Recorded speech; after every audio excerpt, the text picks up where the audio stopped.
Some of the loneliest people aren't the ones who have no friends. They're the ones who do, the ones who laugh in group conversations and spend hours talking. From the outside, everything looks fine. You're surrounded by people, sharing moments, exchanging jokes, being part of the group, but somewhere in the middle of it all, a quiet feeling appears. Even when you're surrounded by people, a part of you still feels completely alone. It's a strange kind of loneliness that doesn't come from being isolated, but from feeling like no one truly understands what's going on inside your mind. In this video, we'll take a closer look at why someone might still feel lonely even when they have friends, and what might help create more meaningful connections in the future. Without further ado, let's get into it. Reason 1. Surface level friendships. Conversations might be full of jokes, updates about daily life, or light discussions about work, school, or entertainment. From the outside, it looks like a normal and active social life. But psychologically, humans don't just need interaction, they need emotional validation and understanding. The deeper parts of who you are rarely come into the picture. Your fears, personal struggles, insecurities, or the thoughts that occupy your mind late at night often remain unspoken. Psychologists sometimes describe this as a lack of emotional intimacy. Emotional intimacy develops when people feel safe enough to share their real thoughts and feelings, and when those feelings are acknowledged by someone else. Without that deeper connection, friendships can feel pleasant but emotionally distant. So even though you may spend hours with people, a part of you can still feel unseen. Over time, that gap between being socially surrounded and feeling emotionally understood can quietly turn into loneliness. Reason 2. The listener role. Another reason this loneliness can appear is the role you naturally take in your friendships. Some people are naturally empathetic and emotionally aware. They notice when someone isn't okay, even when others miss it. Because of this, they often become the person everyone turns to when something is wrong. Friends come to them with their problems, their worries, and their frustrations, knowing they will be listened to without judgment.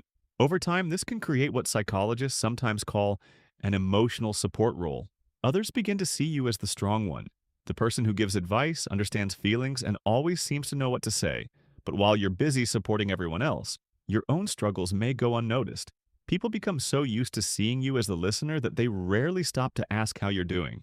And even when they do, it may feel easier to keep the conversation focused on them rather than turning the attention to yourself. This can create a quiet imbalance in the relationship.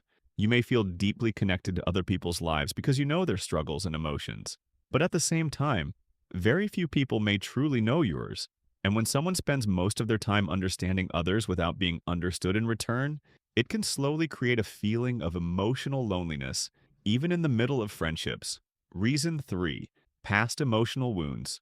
The last, but certainly not the least. The reason someone might feel lonely, even when they have friends, may not always come from the people around them. Sometimes it can come from the experiences and emotions carried within. Past relationships can leave marks that quietly shape how we connect with others later on. Maybe there was a friendship or relationship where you truly opened up. You trusted someone enough to show them your vulnerable side, your thoughts, fears, and feelings. But instead of feeling safe and understood, you ended up getting hurt, rejected, or betrayed. Experiences like that can leave a deep psychological impact. Our minds are naturally wired to protect us from emotional pain. So after being hurt, the brain can become more cautious about trusting people again. In psychology, this is often connected to the nervous system becoming more alert to potential emotional threats.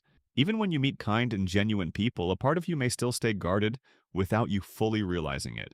You might hold back certain thoughts, avoid getting too attached, or keep an emotional distance as a way to protect yourself. But while this distance can feel like protection, it can also make it harder to experience real connection. So even when you're surrounded by people who care about you, your mind may struggle to fully relax and trust the relationship. And when that sense of safety isn't fully there, the feeling of loneliness can quietly remain.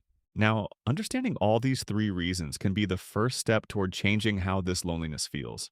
Sometimes the solution isn't about finding more people, but about creating deeper and more honest connections with the ones already around you. Allowing yourself to share parts of your real thoughts, setting small boundaries when you're always the listener, and slowly rebuilding trust after past experiences can make a difference over time. Real connection often grows when people feel safe enough to be seen for who they truly are. And that process doesn't have to happen all at once. Even small moments of genuine understanding can begin to ease the feeling of being alone. That is it for today, guys. If any part of this video felt relatable to you, drop a comment and share your experience. I read every single comment, so I'd love to hear what you think. Thanks for being here, and I'll see you in the next one.